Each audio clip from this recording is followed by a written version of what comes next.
ओम शांति। 25/5/26 की मुरली है। बाबा कहते हैं, मीठे बच्चे, अपने आप से पूछो कि मैं कर्मेंद्रिय जीत बना हूँ। कोई भी कर्मेंद्रिय मुझे धोखा तो नहीं देती। कर्मेंद्रिय जीत माने मैं आत्मा मालिक हूँ और ये कर्मेंद्रिया मेरे ऑर्डर से चलती हो। जैसा हम उसको ऑर्डर दे वैसा वो चले, उसको कहते हैं कर्मेंद्रिय जीत। अगर वो धोखा देती है, इसका मतलब हम मालिक नहीं हैं।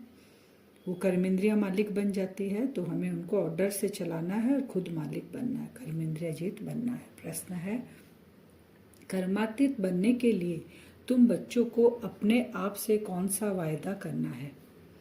कर्मातीत, हमारी लास्ट स्थिति क्या होगी? कर्मातीत अवस्था। तो अपने से वायदा करो कि कोई भी कर्मेंद्रियां कभी भी चलायमान हो नहीं सकती। मुझे अपने कर्मेंद्रियों वश में करनी है। बाबा ने जो भी डायरेक्शन दिए हैं उन्हें अमल में लाना ही है। बाबा कहे, मीठे बच्चे, कर्मातीत बनना है तो कोई भी कर्मेंद्रिय से विकर मत करो। माया बड़ी प्रबल है, आंखें धोखेबाज है, इसलिए अपनी संभाल करो। बाबा ने कहा, कर्मातीत अवस्था कब होगी? जब सारी कर्मेंद्रियां मेरे ऑर्डर प्रमाण चलेगी। जैसा हम उसको देखने बोलेंगे वो देखेगी, जैसा बोलने बोलेंगे बोलेगी, जैसा सुनने बोलेंगे वैसा ही वो सुनेगी, हमारे ऑर्डर से चलेगी। तो बाबा कहते हैं, अगर वो ऑर्डर से चली तो तुम कर्मातीत अवस्था बन जाएगी। और बाबा ने कहा कि माया बहुत प्रबल है। सबसे ज़्यादा धोखा हमें कौन देता है? आंखें, क्योंकि सबसे पहले आंखें देखती है, देखने के बाद संकल्प चलते हैं, बोलने का मन करता है। तो आंखें को हमें बहुत संभाल करनी है। बाबा कहते हैं, कभी धोखा नहीं देते आंखें। ओम शांति। बच्चे आत्माभिमानी होकर बैठे हो, अपने आप से पूछो। हर एक बात अपने आप से पूछनी पड़ती है। बाप युक्ति बताते हैं कि अपने से पूछो, आत्माभिमानी हो बैठे हो, क्योंकि सारी बातें मन से हमें बात करनी है ना, खुद से खुद की बात करनी है। यानी मन में क्या क्या संकल्प चल रहे हैं वो अलर्ट होके हमें बात करना है।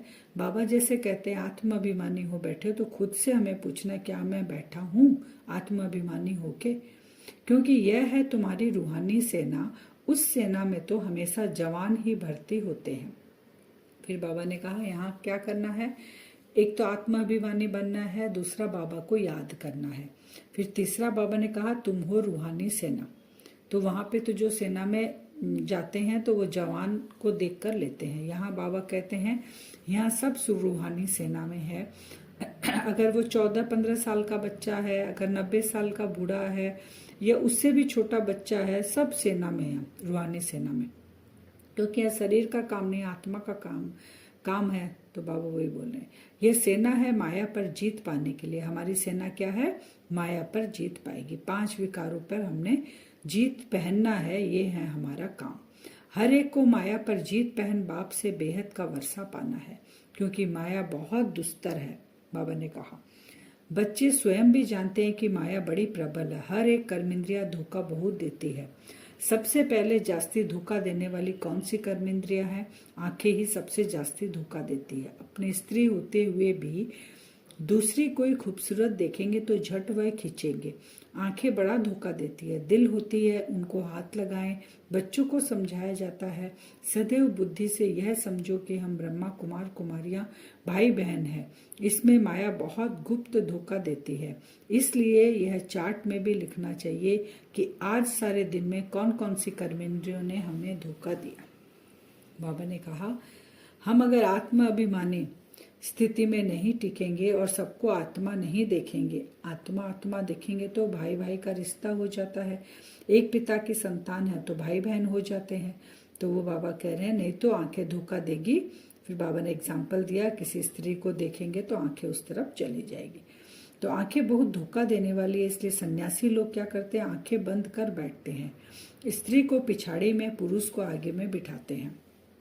कई ऐसे भी होते हैं जो स्त्री को बिल्कुल देखते भी नहीं है। उनको पता है ना, दृष्टि जाएगी तो दृष्टि चलायमान हो जाएगी।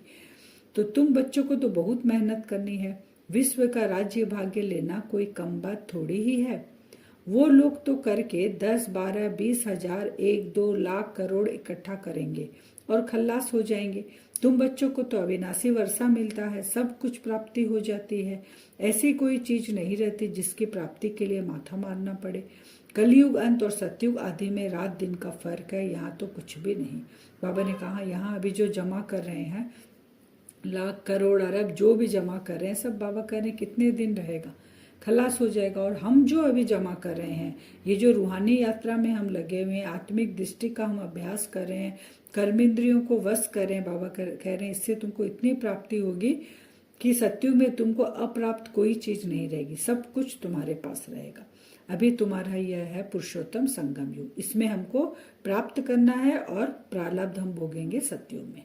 तो पुरुषोत्तम अक्षर जरूर लिखना है, मनुष्य से देवता किए करत न लागी बार। ये पुरुषोत्तम युग में ही परमात्मा जब आते हैं तो मनुष्य से उनको देवता बनाते हैं, उसमें समय नहीं लगता। तुम अभी ब्राह्मण बने हो, मनुष्य तो बिल्कुल घोर अंधियारे में है, बहुत है जो स्वर्ग को देख न सके। बाप कहते हैं बच्चे तुम्हारा धर्म बहुत सुख देने वाला है, मनुष्य को थोड़े ही कुछ पता है। भारतवासी भी भूल गए हैं कि हेवन क्या चीज है। बाबा ने कहा कोई नहीं जानता है, सब भूल गए हैं कि अभी स्वर्ग आने वाला है। बोलते हैं सतयुग, त्रेता, द्वापर, कलयुग, अब कलयुग के बाद फिर चक्र घूमना चाहिए, लेकिन भूले हुए हैं। तो बाबा आके हमको बता रहे हैं कि कहते हैं हेवन था, लेकिन फिर भी भूल गए। क्रिश्चियन लोग भी खुद कहते हैं हेवन था। इन लक्ष्मी नारायण को गॉड गॉडेस कहते हैं ना, तो जरूर गॉड ही ऐसा बनाएंगे। तो बाप समझाते हैं मेहनत बहुत करनी है। गॉड गॉडेस किसको कहते हैं? लक्ष्मी नारायण को, भगवान भगवती।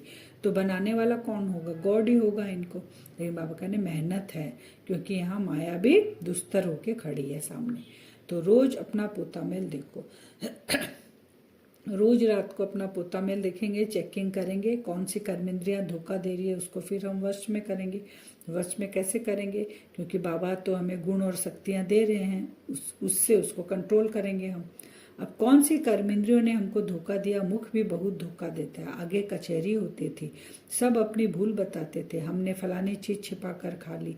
अच्छे अच्छे बड़े घर की बच्चियां बतला देती है, ऐसे ऐसे माया वार करती है, छिपा कर खाना भी चोरी है, सो भी शिव बाबा के यज्ञ की चोरी है तो बहुत खराब है। कख का चोर सो लक का चोर। यज्ञ में पहले बाबा कचहरी लगवाते थे कि आज चेकिंग करो कौन कौन से कर्मेंद्रियों ने धोखा दिया। तो बाबा ने कहा मुख भी कभी कभी धोखा दे देता था। यज्ञ में कोई चीज पड़ी है, बिना पूछे अगर हम उठा के खा लिए तो वो भी चोरी हुई। तो बाबा ने कहा कख का चोर, मैंने छोटी सी चीज की चोरी करो चाहे बड़ी, चोर तो हो गया, लक के चोर के बराबर ही हो गया, तो वो नहीं करना है। तो कर्मेंद्रियां भी बहुत धोखा देने वाली है, उनकी संभाल करना चाहिए। ऊंच पद पाना है तो बाप के डायरेक्शन पर पूरा चलना है। बाप डायरेक्शन देंगे, माया फिर बीच में आकर विघ्न डालेगी। बाप कहते हैं भूलो मत, नहीं तो अंत में बहुत पछताएंगे। नापास होने का फिर साक्षात्कार भी होगा। अभी तुम कहते हो हम नर से नारायण बनेंगे, परंतु अपने से पूछो, अपना पोता मेल निकालो। बाबा ने कहा कर्मेंद्रियां धोखा देगी और माया भी सामने खड़ी है, वो भी बार बार विघ्न डालेगी। तुम श्रीमत पर चलोगे और वो विघ्न डालेगी। तुम आत्माभिमानी में स्थित होगे, कर्मेंद्रियां फिर अपने तरफ खींचेगी और गलत करवाएगी। तो बाबा कहते हैं ऐसा अगर होगा तो लास्ट में नापास हो जाएंगे, तो वो साक्षात्कार तुमको होगा, और वो होगा तो हम कितना पछताएंगे कि भगवान मिला, भगवान के बने, लेकिन श्रीमत को पूरा फॉलो नहीं कर सके। तुम बच्चे बहुत बहुत ऊंच पद पाने के लिए भगवान से पढ़ते हो। बाप समझाते हैं माया निंदा कराती है, तुमने अपकार किया है, मैं उपकार करता हूँ। बाबा कहते हैं माया निंदा कराती है, शिव बाबा की निंदा करा दी, सर्वव्यापी कह दिया, लेकिन बाबा तो सब पे आके उपकार करते हैं। फिर बाबा विकर्माजित के लिए बताते हैं। अब विकर्माजित बनना, बाबा कहते हैं विकर्माजित के संबत का किसी को पता है सिवाय तुम बच्चों के? विकर्माजित माने विकर्मों पर जिसने जीत पाया। तो बाप ने समझाया है विकर्माजित को 5000 वर्ष हुए हैं, फिर विकर्म करते हैं तो वाम मार्ग में जाते हैं। विकर्माजित बनेंगे हम लोग अभी, जब कर्मेंद्रियों को पांचों पे हम माने कर्मेंद्रियों पर हम मालिक बन जाएंगे तो हम विकर्माजित बन जाएंगे। फिर बाबा कहते हैं धीरे धीरे आते आते तुम वाम मार्ग में आ गए, माने देह अभिमान में आ गए, फिर तुमसे 5 विकार की प्रवेशता हो गई। फिर बाबा कहते हैं कर्म अकर्म विकर्म अक्षर तो है ना, माया के राज में मनुष्य जो भी कर्म करते हैं वह विकर्म ही बनता है। सत्युग में विकार होते नहीं तो विकर्म भी कोई बनता नहीं। सत्युग में कर्म अकर्म बन जाता है, और माया के वश होके करते हैं तो विकर्म बनता है। लेकिन बाबा की श्रीमत पे करेंगे कोई भी कर्म तो वो सुकर्म बनते हैं। तो यह भी तुम जानते हो, क्योंकि तुमको ज्ञान का तीसरा नेत्र मिला है। कौन सा नेत्र? मैं आत्मा हूँ, उस परमात्मा का बच्चा हूँ। तुम त्रिनेत्री बनते हो। अब हमारे 3 नेत्र हो गए, 2 स्थूल नेत्र, एक तीसरा सूक्ष्म नेत्र। तो त्रिकालदर्शी त्रिनेत्री बनाने वाला है बाप। किसने बनाया? आके शिव बाबा ने बताया, हाँ, कि तुम आत्मा हो, तुम आस्तिक बने हो, तब त्रिकालदर्शी बने हो। सारे ड्रामा का राज बुद्धि में है। हम आस्तिक कैसे बन गए? हम एक शिव बाबा को याद करते हैं, उनकी श्रीमत पर बनते हैं, तो हम त्रिकालदर्शी बने। मूल वतन, सूक्ष्म वतन, स्थूल वतन, 84 का चक्र, फिर और धर्म वृद्धि को पाते हैं। पहले मूल वतन, फिर सूक्ष्म वतन, स्थूल वतन में आते हैं। तो पहले सतयुग रहता है, धीरे धीरे सतयुग, त्रेता देवी देवताओं का, फिर द्वापर में बाबा कहते हैं और धर्म आते हैं। कलयुग एंड तक तो सारे धर्म टालियां, एक धर्म में भी कितनी शाखाएं हो जाती है। वह कोई सदगति नहीं कर सकते, चाहे कितने भी धर्म आ जाए, सदगति कोई भी गुरु नहीं कर सकता। सदगति एक शिव बाबा ही करते हैं जब वो आते हैं। तुम हो शिव शक्ति पांडव सेना, तुम सब पंडे हो, शांतिधाम सुखधाम का रास्ता बताते हो, गाइड्स तुम हो। बाबा कहते हैं तुम पंडे हो। पंडे लोग क्या करते हैं? कहीं पे जाते हैं तो रास्ता दिखाते हैं ना। पांडव सेना हो तो हम पंडे भी है, बाबा कहते हैं तुम बताते हो रास्ता, और हम गाइड्स भी हैं। कहते हैं बाप को याद करो तो विकर्म विनाश होंगे, गाइड भी करते हैं उनको। और फिर दूसरे तरफ अगर कोई पाप कर्म करेंगे तो 100 गुना पाप लग जाएगा। तीनों चीज उनको बताते हैं। पंडा बनकर उनको रास्ता बताते हैं, गाइड बनकर उनको समझाते हैं बाबा को याद करो तो विकर्म विनाश हो जाएंगे। फिर उनको बताते हैं कि अगर फिर कोई पाप किया तो 100 गुना दंड मिलेगा। बाबा कहते हैं कर्मेंद्रिय जब वश हो तब कर्मातीत अवस्था हो सके, इसके सिवाय नहीं। कहना तो सहज है कि हम लक्ष्मी नारायण बनेंगे, परंतु समझ भी चाहिए ना। बाप कहते हैं डायरेक्शन पर अमल करो, बाबा बाबा करते रहो, बाबा से हम पूरा वर्षा लेंगे। ऐसा टीचर कभी भी कहाँ भी नहीं मिलेगा। इन सब बातों को देवता भी नहीं जानते, तो पिछाड़ी के धर्म वाले फिर कैसे जान सकते हैं। बाबा कहते हैं ये जो है शिव बाबा, जो परमात्मा अभी आके आत्मा को ज्ञान देते हैं, आत्मा को पतित से पावन बनाते हैं, लिबरेट करते हैं। बाबा कहते हैं कोई भी नहीं जान सकता, देवी देवता भी नहीं जान सकते, क्योंकि जब वो प्रारब्ध हम पाएंगे तो हम ये इधर का ज्ञान सारा भूल जाते हैं। तो बाबा कहते हैं बाकी मनुष्य कोई भी धर्म वाले कैसे जान सकते हैं। बाबा कहते हैं मैं कुछ कहूँ तो भी समझो, ये शिव बाबा कहते हैं। बाबा जो भी कहते हैं ब्रह्मा के मुख से वो शिव बाबा कहते हैं, ये हमें मानना है। ऐसे मत समझो कि ये दादा कहते हैं, यानी ब्रह्मा बाबा। यह तो मेरा रथ है, यह क्या करता है? तुम बच्चों को राजाई मैं देता हूँ, यह रथ थोड़े ही देता है। बाबा कह रहे राजाई ब्रह्मा बाबा थोड़ी देते, मैं देता हूँ। तो जो मैं बोलता हूँ वो मेरा डायरेक्शन है। और ये रथ भी तो राजाई ले रहा है शिव बाबा से ही। ये भी तो स्टूडेंट है, जैसे हम बाबा के स्टूडेंट है, यह भी स्टूडेंट लाइफ में है। यह रथ लोन पर लिया हुआ है, तमो प्रधान है। तुम पूज्य देवता बनने के लिए, मनुष्य से देवता बनने के लिए पढ़ते हो। कोई की तकदीर में नहीं है तो कहते हैं मुझे तो संशय है, शिव बाबा कैसे आकर पढ़ाते हैं, मुझे तो समझ में नहीं आता। बाप की याद बिगर विकर्म विनाश हो न सके, पूरी सजा खानी पड़ेगी। बाबा कहते आत्मा ने जो जो विकर्म किए हैं, संगम पर बाबा 2 तरीका बताते हैं। एक तो हम जब बाबा को पहचान लेते हैं तो उस योग अग्नि से, बाबा की याद से हम विकर्म विनाश करते हैं। एक बाबा कहते हैं उसने विकर्म विनाश नहीं किया तो सजा तो खानी पड़ेगी, विकर्मों का बोझा तो यही उतारना है। पवित्र तो बनना है, क्योंकि पवित्र आए तो घर बिना पवित्रता के बिना पावन बने जा नहीं सकते। तो यह राजाई स्थापन हो रही है। राजाओं को कितनी दासियां होती है। बाबा तो राजाओं के कनेक्शन में आया हुआ है, दासियां दहेज में देते थे। बाबा यहाँ की बात करा रहे, जब राजा महाराजा का शासन चलता था उस समय की बात बाबा करा रहे। फिर बाबा कहते हैं कमाई में मनुष्य कितना बिजी रहते हैं। बाबा तरीका बता रहे आज मनुष्य कैसे कमाई में बिजी है, कमाई में कितना बिजी रहते हैं। खाना खाते रहेंगे, टेलीफोन कान पर होगा, ऐसे आदमी तो ज्ञान उठा न सके।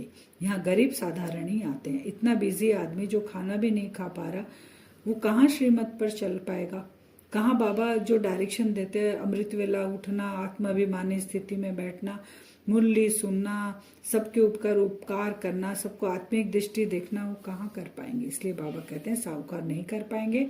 यहाँ गरीब और साधारण ही आते हैं। साहूकार लोग तो कहेंगे फुर्सत कहाँ, अरे सिर्फ बाप को याद करो तो विकर्म विनाश हो जाए।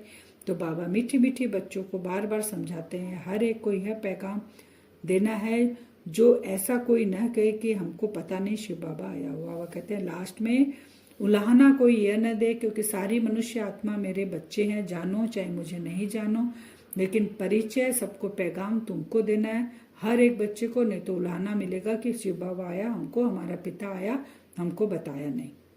आगे चल भूतों को साक्षात्कार होगा, मनुष्य को मरने समय सब आकर कहते हैं भगवान को याद करो, तुम भी शिव बाबा को याद करो। बाप कहते हैं बच्चे पुरुषार्थ में मेकअप करते रहो, मौका मिलता है तो मेकअप करो, कमाई कितनी भारी है। क्या करें, मेकअप करना है, जैसे ही समय मिले पुरुषार्थ में लग जाना है, गफलत नहीं करनी है। तुमको बाप पुरुषों में उत्तम बनाते हैं, पुरुष यानी आत्मा, तो आत्मा में सबसे श्रेष्ठ आत्मा जो है बनती है, बाबा हमको वो बना रहे हैं। पुरुषों में भी उत्तम आत्मा, आत्माओं में भी उत्तम श्रेष्ठ आत्मा बनाते हैं, यह एम ऑब्जेक्ट। बाबा सर्विस के लिए कितनी युक्तियां बताते रहते हैं, संदेश तो सबको देना है, जो समझे यह तो बरोबर सच कहते हैं। इस लड़ाई से ही खास भारत में आम सारे विश्व में सुख शांति होती है। ऐसे ऐसे पर्चे सभी भाषाओं में छपाने पड़े। अब सेवा तो करनी है, हर एक बाबा के बच्चा माने हर एक मनुष्य आत्मा को यह पैगाम जरूर मिलना है कि परमात्मा आ चुके हैं, हमारा पिता आ चुका है, अब चलने की तैयारी है। तो बाबा कहते हैं अलग अलग भाषा में पर्चे छपाकर डालो। आज का वरदान है, स्थूल व सूक्ष्म में हर फरमान को पालन करने वाले संपूर्ण फरमान बरदार भव। स्थूल व सूक्ष्म में हर फरमान को पालन करने वाले संपूर्ण फरमान बरदार भव। चाहे स्थूल डायरेक्शन हो बाबा का, चाहे सूक्ष्म डायरेक्शन हो, स्थूल फरमान पालन करने की शक्ति उन्हीं बच्चों में आ सकती है जो सूक्ष्म फरमान पालन करते हैं। सूक्ष्म और मुख्य फरमान है, निरंतर याद में रहो, वह मन वचन कर्म से पवित्र बनो, संकल्प में भी अपवित्रता व अशुद्धता न हो। यदि संकल्प में भी पुराने अशुद्ध संस्कार टच करते हैं तो संपूर्ण वैष्णव व संपूर्ण पवित्र नहीं कहेंगे। इसलिए कोई एक संकल्प भी फरमान के सिवाय न चले, तब कहेंगे संपूर्ण फरमान बरदार। स्लोगन, बाप को जानकर दिल से बाबा कहना, यह सबसे बड़ी विशेषता है। बाप को जानकर फिर दिल से बाबा कहना। अव्यक्त सारे सदा अचल अडोल एक रस स्थिति का अनुभव। एक रस स्थिति बनाने के लिए कर्म योगी बनो। कर्म योगी के आगे कोई कैसा भी आ जाए, वह स्वयं सदा न्यारा और प्यारा रहेगा, नॉलेज द्वारा जानेगा। इसका यह पाठ चल रहा है। वह अच्छे को अच्छा समझकर साक्षी होकर देखेगा और बुरे को रहमदिल बन रहम की निगाह से परिवर्तन करने की शुभ भावना से साक्षी होकर देखेगा। यही एक रस स्थिति बनाने का साधन है। कर्म योगी माने कर्म के अंदर हम एकदम अटैचमेंट नहीं रहेगा। कर्म कर रहे हैं हाथों से, बाबा कहते हैं हथ का अड्डे दिल या अड्डे, हाथों से काम कर रहे हैं लेकिन दिल बाबा में है। ये स्थिति है कर्म योगी की। तो उस समय हमारे सामने कोई भी आए, जैसे बाबा कहते हैं कोई बुरा भी आए अच्छा भी आए, तो हम रहम की भावना से ही दोनों को देखेंगे, साक्षी होकर देखेंगे। अब वरदान से हम योग करेंगे। अपने आप को देखें,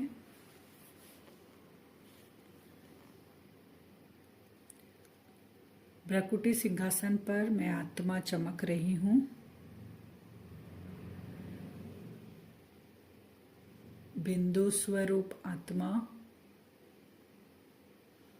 उड़ चले परम धाम। विजुअलाइज करें आत्मा रूहानी यात्रा पर उड़ चली। उड़ते उड़ते आकाश तत्व चांद सितारे क्रॉस करते हुए पहुंच जाए अपने असली घर शांति धाम। चारों तरफ लाल रंग का प्रकाश ही प्रकाश, उस दुनिया में हम प्रवेश करते हैं।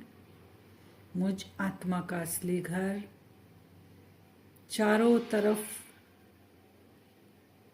उस घर में चक्कर लगाएं, देखें बाबा सामने हैं, बाबा के एकदम नजदीक चले जाते हैं। बाबा को देखें, निहारे, 1 सेकंड 2 सेकंड। कितना सुंदर स्वरूप है बाबा का। बाबा से लाइट निकलकर मुझ आत्मा पर पड़ने लग गई। बाबा की वो शक्तिशाली किरणें मुझ आत्मा पर पड़ रही है। हम ही बाबा के वो फरमान बरदार बच्चे हैं जो स्थूल और सूक्ष्म बाबा की हर श्रीमत का हम पालन करते हैं। बाबा को बोले, बाबा मुझ आत्मा के अंदर, आपके इस बच्चे के अंदर कहीं पर भी कुछ भी अपवित्रता का कोई अंश है, उसको आप जलाकर भस्म कर दें। बाबा बाबा के सम्मुख बैठे रहें। बाबा से वो लाइट मुझ आत्मा के अंदर प्रवेश कर रही है, चारों ओर फैल रही है आत्मा के अंदर। जहां भी कहीं सूक्ष्म एक स्पॉट भी अपवित्रता है, उसके ऊपर वो लाइट बाबा की शक्तिशाली गिरकर उस अपवित्रता के अंश को भी जलाकर भस्म कर रही है।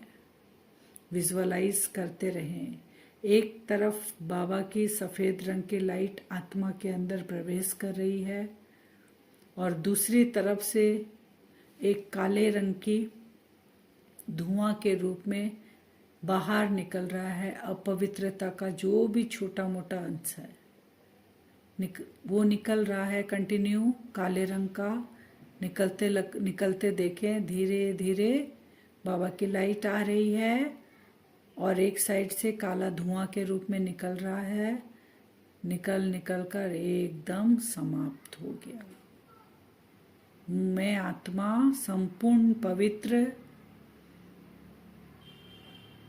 मनसा वाचा कर्मणा बाबा के श्रीमत अनुसार चलने वाली फरमान बरदार बाबा का सपूत बच्चा हूँ। पवित्रता, संपूर्ण पवित्रता मुझ आत्मा के अंदर बाबा की लाइट आ रही है। एकदम भरपूर होकर वापस हम आए नीचे। साकार शरीर में प्रवेश करती है भ्रकुटी सिंहासन पर आत्मा। वो पवित्रता का वाइब्रेशन पूरे अंग अंग में फैल रहा है। मैं कर्मेंद्रिय जित आत्मा बन गई। ये हम कल बार बार विजुअलाइज करेंगे। बाबा के पास जाएंगे, बाबा को ही बोलेंगे, बाबा आप कहीं पे कुछ है आप उसको जला दें। बाबा जलाएंगे, वापस भरपूर होके साकार तन में आएंगे। ये बार बार कल हम करेंगे। ओम शांति।